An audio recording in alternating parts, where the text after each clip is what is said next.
So it seems that aggro decks are absolutely everywhere, and even if it's not a hyper aggro deck, there are a lot of very aggressive elements currently in the metagame for Azure Sea, and what I went ahead and did was adapt a Sapphire Steel list to make it very anti-aggro. So in this video, we're going to be covering this list, and if your locals is filled with aggro, you may want to take this and test it out to see if you can just run them over. We're going to go over some of the card choices here and then show you some of the lines of play that you can go for in order to make this deck very, very effective. So starting off, we've got 60 cards. For those of you commenting that, I always post 61, here's straight 60 for you.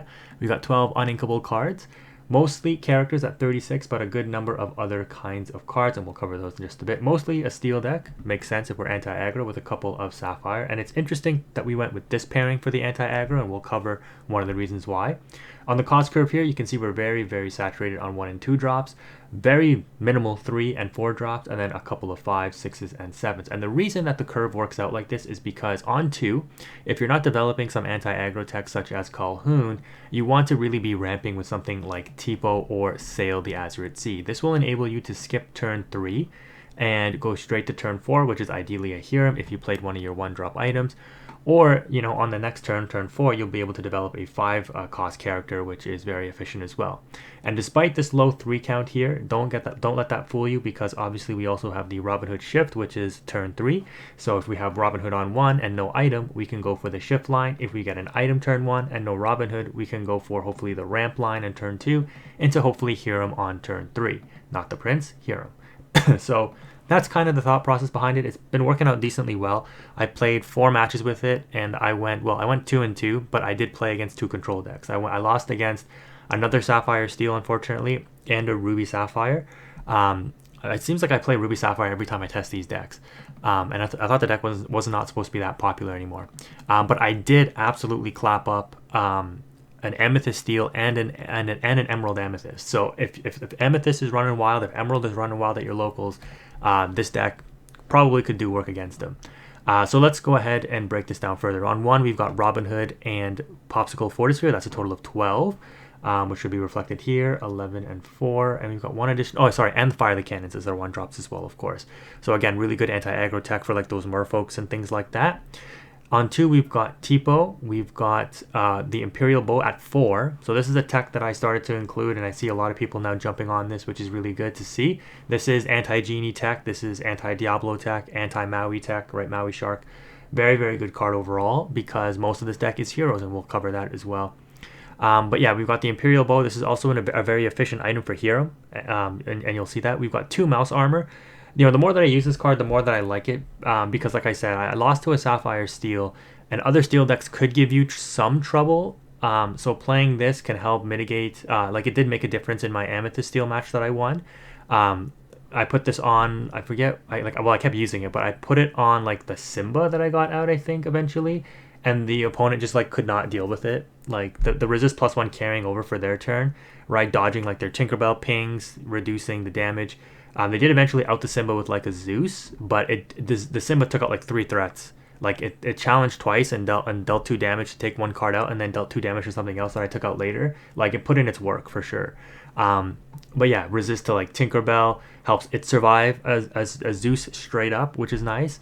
Resist on the Robin Hood, right, making it that much harder to out. Resist on the Beast, preventing it from taking damage. So you can already see like just how much utility like a Mouse Armor could give you. Again, it's just an item for Hiram. It is uninkable, but it is only a 2-cost item, so very easy to get this out. And then the other thing is like putting resist on Calhoun is just crazy too. Like I didn't actually do it I did it in like the match that I lost against Ruby Sapphire, but obviously that doesn't make a difference. But if you get resist Mouse Armor on Calhoun, this thing is like impossible for aggro decks to deal with. Like they need like some form of action removal or song removal. And if you've been playing against the very popular Emerald Amethyst deck, you would know that they play like 6 only characters. So it's like very difficult for them to out this. Like to be fair, the Mim Fox will still out it, but like that's about it. I mean, well, I guess they'll need Crab to out it as well. But committing so many resources to out the Calhoun just to get over the extra resist can be like pretty beneficial for you. So that's the 2-drop slots. Nothing else there. We'll Sail the Azure Sea, like I mentioned, so Tipo or Sail. On 3, we've only got the Prince, Never Gives Up. And this card, in just like random testing, I decided to put this in, and it's been decent. The resist 1 really helps you again against the opposing steel matchups, but this is also a hero, so it becomes a 3/3 body that you can throw into stuff. And if you put resist on this as well, it becomes a 3/3 with resist 2, which is pretty good. In that case, it does survive a Mim Fox, which is really interesting. And again, you get the resist until the start of your next turn, so they can't even Mim Fox it. And this thing also just quests for 2. So you can put this down, put it into bodyguard mode, give it resist, use it as a challenger with the Imperial Bow. So there's a lot of like synergy that this card gets in the deck, and it's really one of your anti-aggro threats. Plus it protects your board from a Mim Fox if you do get the resist up on it, which is really nice as well. So yeah, 3 of the prints, that is our only 3-drop, but like I said, we also have the Robin Hood shift on 3. And a subtle thing, I mean, people are going to start to expect it as we see this being played more and more, but on 3, like if you go Calhoun on 2, right? This is a hero as well. What you actually want to do on 3, like if your opponent exerts stuff, you know, they're an aggro deck, they're trying to challenge, the Calhoun may stop them, but you know, if they try to just push through the Calhoun, then on turn 3 you drop the Imperial Bow for 2 and then you activate it for 1. So this is also like a hidden turn 3 play where you develop your character on 2, like the Calhoun, and then you do the bow and activation for 3 ink, which is your turn 3 play as well. So even though this is a 2-cost card, you don't want to put this out too early and make your opponent try to play around it. You want to like just drop this and surprise them. But like I said, as more people play this, it might be expected. But if you go Calhoun on 2 and then they have something exerted, then you go Imperial Bow on 3, like a 5/2 Calhoun is going to wipe out anything your opponent has on turns 1, 2, or 3, right? Whether you're on the play or on the draw. So pretty good synergy there as well. So some hidden 3-cost interactions that aren't really too apparent in this deck, but more than just the Prince. But the Prince too is really good. And again, if you skip turn 3 and you go straight to 4 for Hiram, that's fine too. Speaking of which, for Hiram and the items that we play are 14. So a good breadth of items. Playing multiple Imperial Bows here simply because, you know, you want to see it, and it's also just an item for Hiram, so playing multiples isn't bad. Normally, if you weren't playing Hiram to like banish this, you wouldn't want to play 4, and then, you know, you're playing less, which means you see it less. But because it also just represents card draw, you get like a lot of utility out of a card like this. And like I said, it only costs 2, so it's pretty efficient. Better than like Fishbone having to be forced to banish that to draw, which costs 3. And it's kind of expensive. And then instead of Cogsworth, and the reason why I opted for the item in Mouse Armor, because it still gets you the resist without needing the 5-cost Cogsworth on board, which gets wiped by Big Sisu. I mean, this gets wiped by Big Sisu too, but there's a difference. You still get the resist from the Mouse Armor, and it's an item for Hiram as well. Right, so that's the difference. Yes, Cogsworth is inkable, Mouse Armor is not, but again, the utility you get off armor for the Hiram is nice, plus the ability to give resist here and there, while Cogsworth gives it to everything, but the resist ability to anything with Mouse Armor is also kind of nice. The Baymax was the card of choice for a couple of reasons. One, you want to heal up your stuff. You're an anti-aggro deck, so you're going to be challenging a lot, right? You have cards like Calhoun and Robin Hood, which absolutely destroy aggro. You're going to be taking damage on these cards.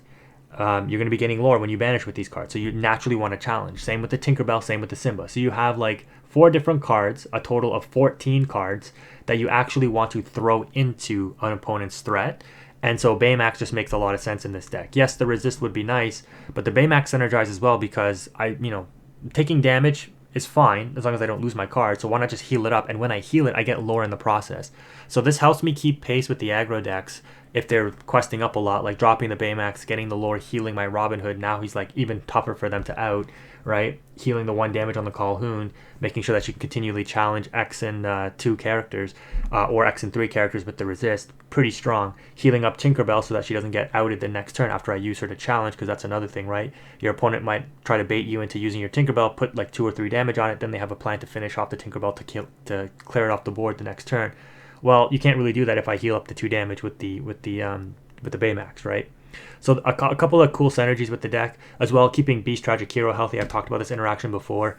If they ping off your Beast, yes, you'll miss the draw on the start of your turn, but then you can Baymax heal it. Now they have to ping it again, right? Or you can use Beast as an aggressive threat, throw it into something, take the 2 damage or however much damage on it, heal it up with the Baymax so that during your next turn you can still draw off of it. And Beast actually had some utility rather than just sitting there as a card that is supposed to be like an item and draw you cards. You can actually use it for challenging, for questing, that kind of thing. Robin Hood already explained that with the Calhoun. These are like the 2 core anti-aggro threats.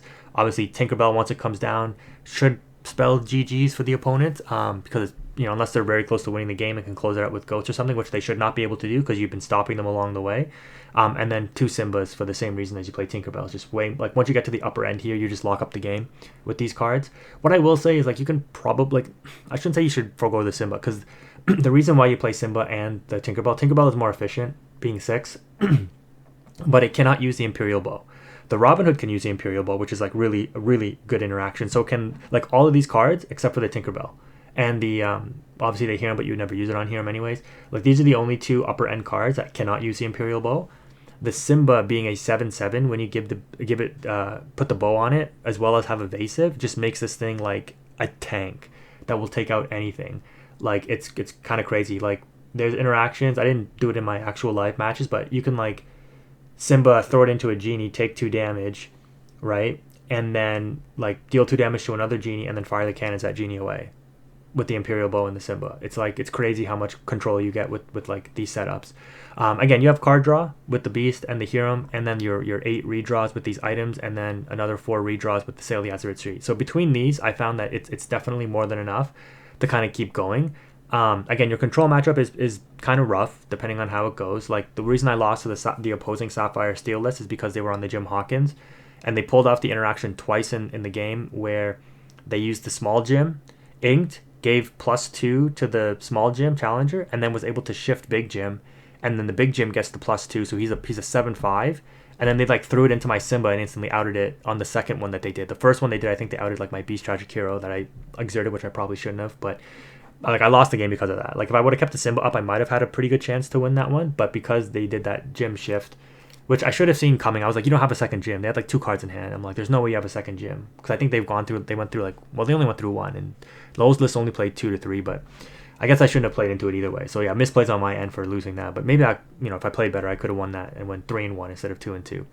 But yeah, like I said, the focus of this is crushing aggro. So that is your characters, 36 in total. Actions: fire the cannon, sail the Azeroth Sea. Songs: just the 3 grab your swords, which, again, after testing, I would say maybe you don't need this. Like, it's nice if you're on the draw and your opponent goes like Merfolk, Bonsai, those kinds of things. Like, if you have this, I mean, it gets ripped by Ursula Deceiver, but, like, if you're able to draw into it with, like, off of a Hiram or off of a Beast and stuff, so that they can't rip it out of your hand with the Ursula Deceiver, this thing will just, like, wipe the board. But that being said, if they're exerting stuff, like, you're challenging into it most likely with Call Hoons and Robin Hoods anyways. Even though it forces discard, you make up the card draw with the Tragic Hero and the Hiram. So, like, I would say you could probably cut this, because even in hyper aggro, like, you shouldn't really be losing. So this might be just, like, overkill. Again, because in the control matchups, this card is just, like, not good. But if you're just really focusing on, I want to beat aggro down as much as possible, you can play this card. And then the items we've already explained already, 14 of them, enough for the Hiram. So yeah, really anti-aggro focused. If you are sick of running into aggro, I would really recommend trying this out. This is no nonsense.